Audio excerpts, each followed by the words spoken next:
የጉባላፍቶ ወረዳ ግብርና ጽሕፈት ቤት የወረዳውን አርሶ አደሮች ህይወት በዘላቂነት ለመቀየር በትኩረት እየሰራ ያለ ተቋም ሲሆን ከመንግስት ቀጥተኛ ድጋፍ በተጨማሪ የመንግስትን የልማት ስራዎች በተለያዩ ጉዳዮች በመደገፍና የአርሶ አደሩን የኑሮ ክፍተት በመሙላት በኩል አጋር ድርጅቶች የጎላ ድርሻ አላቸው።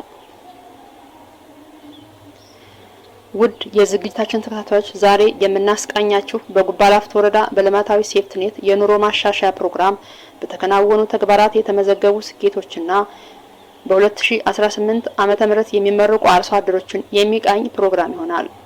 እስከ ዝግጅታችን ፍጻሜ አብራችሁን እንድትቆዩ ጋበዝናችሁ። የቤተሰብ የኑሮ ማሻሻያ ፕሮጀክት ሴፍትኔት በወረዳው ሁሉም ቀበሌዎች ከ3000 በላይ ተመራቂዎችን በተለያዩ ዘርፎች በማገዝ እየሰራ ያለ ሲሆን የወረዳ ግብርና ጽሕፈት ቤት ተረጂዎችን በትኩረት በመለየት ድጋፍ በቀጥታ እንዲደርሳቸውና በተሰማሩበት የሙያ መስክ ውጤታማ እንዲሆኑ ክትትል ሲያደርግ ቆይቷል። በዚህም በወረዳው የኑሮ ደረጃቸውን በማሻሻል በ2018 በጀት ዓመት ከ3000 በላይ የቤተሰብ የኑሮ ማሻሻያ ፕሮግራም ተጠቃሚ አርሶ አደሮች ይመረቃሉ። በጉባላፍቶ ወረዳ ግብርና ልማት ጽሕፈት ቤት የምግብ ዋስትና ቡድን መሪ አቶ መሐመድ ይመር በኑሮ ማሻሻያ ፕሮጀክቱ ለተመራቂ አርሶ አደሮች ለእያንዳንዳቸው 33300 ብር የተሰጣቸው እንደሆነ ገልጸው ተጠቃሚዎች በተለያዩ የሥራ ዘርፎች መሰማራታቸውንና ውጤታማነታቸውን የሚከታተል የኑሮ ማሻሻያ ቴክኒካል ኮሚቴ እንዳለም አሳውቀዋል። ከዛ ውስጥ አንዱና ትልቁ የእንስሳት እርባታ እና በግብርና ስር በአትክልትና ፍራፍሬና ሰብል ልማት ላይ አተኩረው የሚሰሩ ስራዎች ናቸው።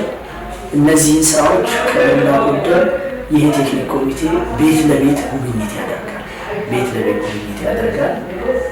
እንግዲህ በዋናነት አርሶ አደሩ ይህን ሶስት በግለሰብ በእያንዳንዱ ተጠቃሚ 33300 ብር ተሰጥቷቸዋል። ይሄ ገንዘብ በእርባታ በማድለብ ከግብርና ውጭ በሆነ የገቢ ማስገኛና በሌሎች ዘርፎች ላይ ያተኮሩ ስራዎችን መስራታቸው ቤት ለቤት ክትትልና ድጋፍ ይደረጋል። እነሱን መሰረት ተደርጎ ደግሞ ፕሮጀክቱ ወይም ፕሮግራሙ የቀጠራቸው ኮሚኒቲ ፋሲሊቴተሮች አሉ። በእነሱም አማካኝነት የቅርብ ክትትል እየተደረገ የግብርና ባለሙያዎችን ጭምር የእንስሳት እርባታ ባለሙያዎችን ጭምር ክትትል በማድረግ አብዛኛው አርሶ አደር በተሰጠው ብድር በቂ እንስሳቶችንና በቂ ሀብት በሚባል ደረጃ የገዛበት የተሳተፈበት ነገር ሲሆን አብዛኞቹ ደግሞ እንደው አነሰም አደገም ለምረቃ በተቻለ መጠን የበቁበት አጋጣሚዎች ናቸው። ከዛ ውጪ በተለይ እነዚህ 3988 አርሶ አደሮች ቅድም እንደተባለው በሁለት ዘርፍ የተከፈሉ ቢሆኑ 400ዎቹ አርሶ አደሮች ከ97 ጀምሮ በተለያየ የብድር ስርጭት በተለያየ የብድር አካላት ጋር ብድር በተደጋጋሚ በማግኘት ሀብት የፈጠሩ ስለሆነ መፍጠራቸውን ከቀበሌ ምግብ ዋስትና ግብረ ኃይል ቅሬታ ሰነድ ጀምሮ በተደጋጋሚ ቼክ እየተደረጉ በተሻለ ሀብት ደረጃ አፍርተው ለዚህ ምረቃ የበቁ መሆናቸውን ይሄ ኮሚቴ በየደረጃ የማረጋገጥ ስራ የተሰራበት፣ ለዚህም ደግሞ የቀበሌ ምግብ ዋስትና ግብረ ኃይል በየደረጃው እየገመገመ እየተከታተለ ያመጣበት ደረጃ እንደሆነ ማየት ይቻላል ማለት ነው። ከዛ በተረፈ ሴክተሮች የየራሳቸው ኃላፊነትና ተግባር አላቸው። ተቋማት ተቀናጅተው የሚሰሩባቸው ስራዎች በተለይ በጀቶች ሲመጡ እንደ ስቴሪንግ ኮሚቴ በጀቶችን ይደለድላል፣ ይገመግማል። ያው ከዚህ በፊት የሚደረገው እነዚህ ድንገት ሄደው በየቀጠናዎቹ የማየት የመከታተል ስራ በየሴክተሩ በየራሳቸው ሴክተሮች የሚያደርጉ ስራዎች አሉ። በተለይ በእንስሳት እርባታ ጽሕፈት ቤት በኩል በርካታዎቹን ከጽሕፈት ቤት ኃላፊ ጀምሮ እስከ ቡድን መሪ እስከ ባለሙያ ደረጃ ድረስ እነዚህን አርሶ አደሮች የማየት የመገምገም የማረጋገጥ ስራዎች እየተሰሩ የመጡበት ናቸው። ከዛ ውጪ እነዚህ አርሶ አደሮች በትክክለኛው መንገድ በዚህ ዓመት መመረቃቸውን በተደጋጋሚ ያረጋግጡበት መንገድ ነው ያለው። የክትትልና ግምገማ ስራዎች የባንክ ማናጀሮችን በተደጋጋሚ ብሩ ከመስጠታችን በፊት እና ብሩ የተሰጠ ቢሆን የየባንኮቹ ማናጀሮች ለነዚህ አርሶ አደሮች ከፍተኛ አስተዋጽኦ አበርክተዋል። ይሄ ማለት በትክክለኛ መንገድ በእጃቸው ብር ቁጥር ተደርጎ እንዲሰጣቸውና የብር እጥረት እንዳይኖር በየባንኮቹ ትልቅ አስተዋጽኦ ያበረከቱ ናቸው። ከዛ በተረፈ ደግሞ ከኛ ጋር በመቀናጀት አርሶ አደሩ ከተለያዩ የብልሽት ብሩን በተለያየ መንገድ እንዳያበላሹ ክትትል እያንዳንዱ በማድረግ በኩል የእነሱን ትልቅ አስተዋጽኦ አበርክቶ አላቸውና እነሱም በዚህ ላይ ብዙዎች የጉባ ላፍቶ ወረዳ ግብርና ልማት ጽሕፈት ቤት ምክትል ኃላፊ አቶ አሰፋ ሰማ የፕሮግራሙን አጠቃላይ እንቅስቃሴና የሚመረቁ አባወራዎች ክትትልና ድጋፍ ምን ይመስል እንደነበር እንደሚከተለው ያብራራሉ። ሴፍቲኔት ፕሮግራም ጋር ተያይዞ ሴፍቲኔት ብዙ አርሶ አደሮቻችን የኑሮ ደረጃቸውን ለማሻሻል የመጣ ፕሮግራም ነው። ከመጣበት ዓመት ጀምሮ እንግዲህ የተለያዩ ስራዎችን ሲሰራ የቆየ ነው። እስከዚህ ሰዓት ድረስ አጠቃላይ በወረዳችን እንግዲህ ያለው የዚህ ፕሮግራም ተጠቃሚ ከ34521 በላይ ነው። ይሄ እንግዲህ ተጠቃሚ በተለያየ ስራ ዘርፍ ራሱን እንዲያሻሽል የምግብ ክፍተቱን እንዲሞላና የተሻለ ደረጃ እንዲደርስ ጥረት የተደረገበት ሁኔታ ነው ያለው። ይህንን ይዘን እንግዲህ በዚህ ፕሮግራም ሴፍቲኔት ከመጣ ጀምሮ የተለያዩ ስራዎችን ሰርቶልና ከመስኖ ካናል ስራ በመስኖ አርሶ አደሩ ራሱን እንዲለወጥ የማድረግ ስራ ተሰርቷል። የኤፍቲሲ ዘመናዊ ኤፍቲሲ ግንባታም ተከናውኗል። ይህም እንግዲህ የኤፍቲሲ ግንባታ ከ14 ሚሊዮን ብር በላይ ወጪ ተደርጎ የተሻለ ግንባታ አርሶ አደሩ በዛ ኤፍቲሲ ላይ ራሱን እንዲያሻሽል ለማድረግ ተሞክሮዎቹ እዛ እንዲሰሩ የማድረግ ስራ የተሰራበት ሁኔታ ነው ያለው። ከዚህ በተጨማሪ እንግዲህ በችግኝ ጣቢያዎች ደግሞ ደንን ከማልማት አኳያ ለችግኝ ጣቢያ የሚያስፈልጉ ግብዓቶችንም በዚሁ ፕሮግራም ማቴሪያሎችን የማቅረብ የመግዛት ዘር እና ሌሎች ግብዓቶችን የማቅረብ ስራ የተሰራበት ሁኔታ ነው ያለው። የትምህርት ሁኔታውንም ለማሻሻል የትምህርት ቤት ግንባታም ተሰርተዋል። የመጠጥ ውሃ ግንባታም የተሰራበት ሁኔታ ነው ያለው። መንገድ የገጠር መንገዶችንም በዚሁ ፕሮግራም ለመስራት ጥረት የተደረገበት፣ ጤና ኬላዎች የተሰሩበት በዚሁ ፕሮግራም ነውና የተሻለ ለአርሶ አደሩ ይጠቅማሉ የተባሉትን ኑሮውን ይለውጣሉ የሚባሉ ፕሮግራሞችን በዚህ የተከናወኑበት ሁኔታ ነው ያለውና እጅግ በጣም ጠቃሚ ስራዎች ዘላቂ የሚሆኑ ስራዎች የተሰሩበት ሁኔታ ነው ያለው።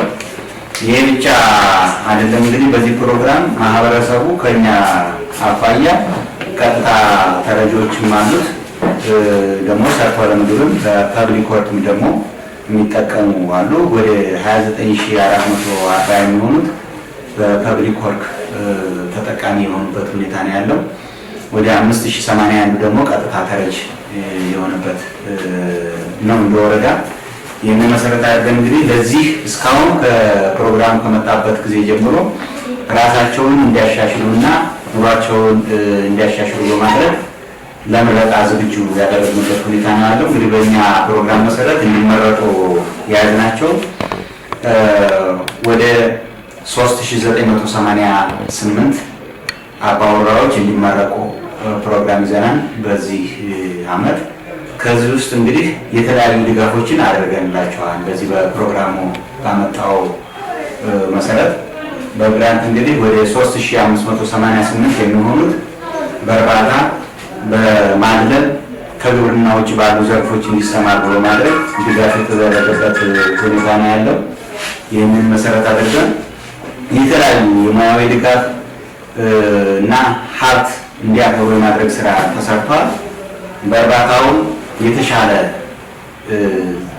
እርባታ እንዲኖራቸው እርባታው ሲገዛ ጀምሮ ለእርባታ የሚሆኑት እንስሳዎች ሲገዙ ጀምሮ የጤና ሁኔታቸውን የሚከታተልን ባለሙያም ጭምር ድጋፍ አድርጎላቸው ከዛ በኋላም ደግሞ ከአኗኗራቸው እስከ አመጋገባቸውን ጭምር ክትትል የሚያደርግ ባለሙያ ቀበሌም ጭምር ስላለ ያንን መሰረት ያደረገና ችግር እንዳይገጥማቸው በማለት ስራ የተሰራበት ሁኔታ ነው ያለው። ይህን መሰረት አድርጎ እንግዲህ ከተገዙት የተሻለ ቁጥር የመጨመር ነገር አለና ለዚህ ምረቃ አንዱ የተዘጋጀው በዚህ ልክ ነው። ከዛ ውጭ በማድረግ በተመጣጣነ ዋጋ ገዝተው የተሻለ ዋጋ ግብዓት በመጨመር የተሻለ ዋጋ በመጨመር የሚሸጥበት ሁኔታ እና ገበያቸውን የሚያሳድጉበት ሁኔታ እየተፈጠረ ነው ያለውና ከዚህ ውጭ ከነዚህ ከሁለቱ ውጭ ከግብርና ውጭ ባሉ የንግድ ዘርፎችም ራሳቸውን እንዲያሳልፉና እንዲሰሩ በማድረግ የተሻለ ገቢ ያገኛሉ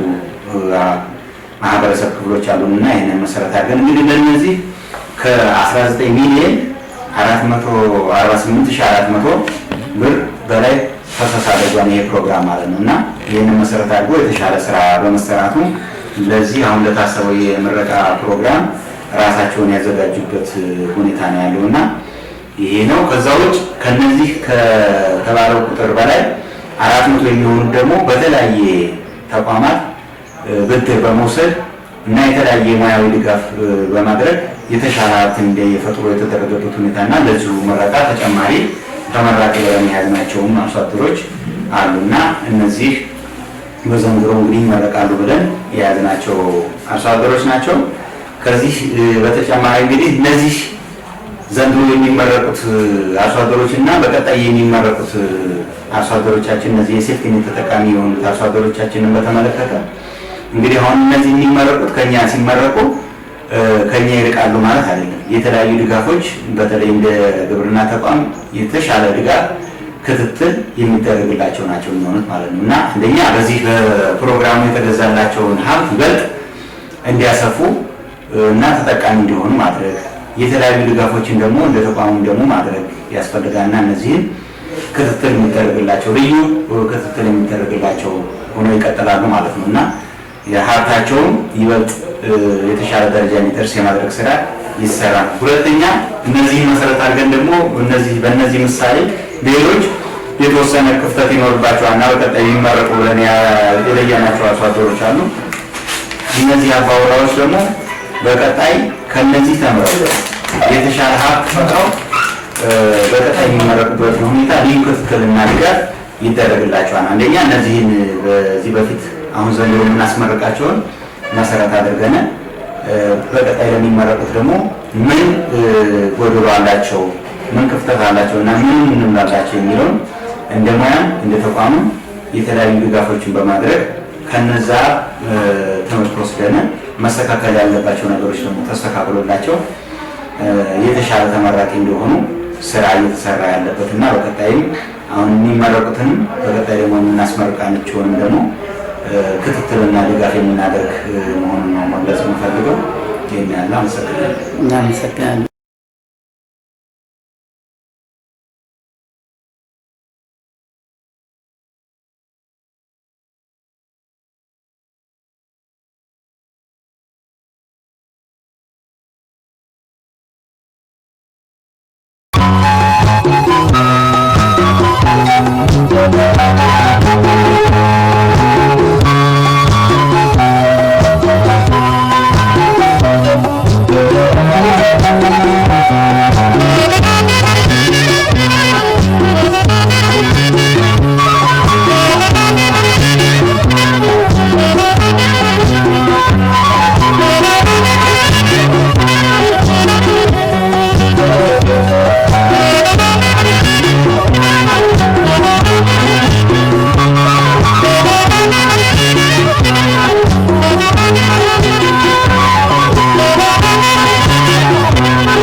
ውድ የፕሮግራማችን ተከታታዮች የዛሬን በዚህ አበቃን። በቀጣይ በሌላ ዝግጅት እስከምንገናኝ ድረስ ቸር እንሰንብት።